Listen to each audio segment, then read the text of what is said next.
SA College of Arts and Science, Green Campus with well-equipped laboratories, Chennai's best green match. Visit sacas.ac.in.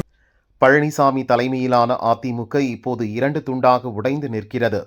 Velumani, CV. Shanmugam தலைமையில் 25 எம்எல்ஏக்கள் புதிய அணியாக உருவாகி விஜய்க்கு ஆதரவு தெரிவித்துள்ளனர். தேர்தலுக்கு பிறகு கட்சி 2 துண்டாக உடைந்து விட்டதால் தொண்டர்கள் அதிர்ச்சியில் உறைந்து நிற்கின்றனர். கட்சியை தனது கட்டுப்பாட்டில் தக்க வைக்க பழனிசாமி தீவிரமாக போராடி வருகிறார். இது தொடர்பாக மத்திய உள்துறை அமைச்சர் அமித்ஷாவை தொடர்பு கொண்டு பழனிசாமி பேசினார். அப்போது தாவேகாவுக்கு பெரும்பான்மை கிடைக்காத நிலையில் விஜய் என்ன செய்கிறார் என்பதை பொறுத்திருந்து பார்ப்போம் என்று கட்சியின் மூத்த நிர்வாகிகளிடம் கூறினேன்.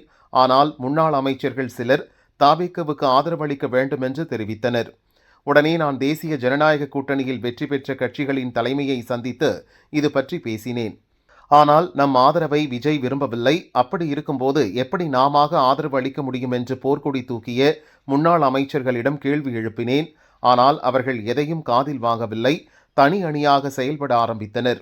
தங்களுக்கு அமைச்சர் பதவி கிடைப்பதால் தாவேகாவுக்கு ஆதரவளித்துள்ளனர் என்று அமித்ஷாவிடம் பழனிசாமி கூறினார். அதற்கு திமுக போக்கையே தாவேகாவும் பின்பற்றுகிறது. என்ன நடக்கிறது என்பதை பொறுத்திருந்து பார்ப்போம் என்று அமித்ஷா கூறியிருக்கிறார். பழனிசாமி, அமித்ஷா இடையே இப்படி உரையாடல் நடந்ததாக பழனிசாமி தரப்பு முக்கிய நிர்வாகிகள் கூறியுள்ளனர். ஒருவேளை இதில் அமித்ஷா தலையிட்டால் அடுத்தடுத்து பல ட்விஸ்ட் இருக்கும் என்கின்றனர்.